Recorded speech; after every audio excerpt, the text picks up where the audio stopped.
Hi guys! For today's video, samahan nyo ako ngayong araw dahil kinuha nila akong model para sa kanilang portfolio creation and professional makeup documentation ng B. Mirandela Hair and Makeup. Sobrang grateful ako sa opportunity na to.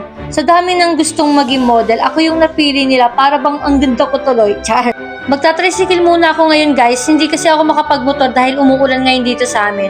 Papunta na ako sa bahay ng makeup artist na kumuha sa akin. Mas okay pala dito sa loob ng tricycle, pwede kang umaura at mag-relax. Finally, nakarating na rin ako sa bahay nila Ate Crisel. Siya nga pala yung friend ng makeup artist na si Ma'am B. Mirandela.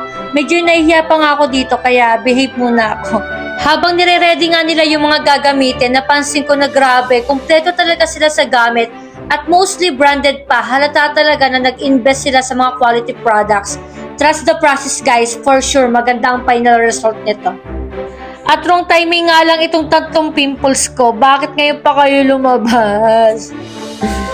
Nakakaiyak kayo kung kailan kinuha akong model. Ako na nga lang daw yung maglagay ng contact lens sa sarili ko para mas komportable naman daw ako. Sanay naman ako before maglagay, kaso naka-fake nails nga pala ako, kaya nahihirapan lang din akong ikabit itong contact lens. Kaya medyo naiyak lang din talaga ako dito. At normal lang yan, taste ganda muna tayo ngayon guys. Dito naman, skincare muna para mas smooth at perfect yung pag-apply ng makeup.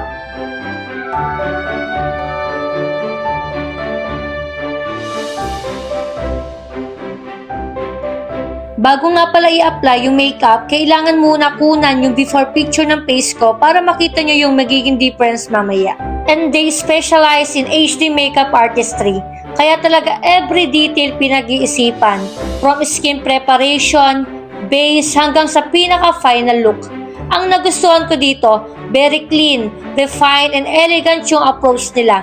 Kita mo yung precision sa bawat step, kaya confident ka kahit malapitan ng camera. Kaya perfect sila for bridal makeup, editorial shoots, special events. Makikita mo yung quality over quantity sa output nila. So guys, if you are looking for a professional makeup artist, lalo na yung mga experts sa HD at pang-camera looks, kindly visit their Facebook page for more details.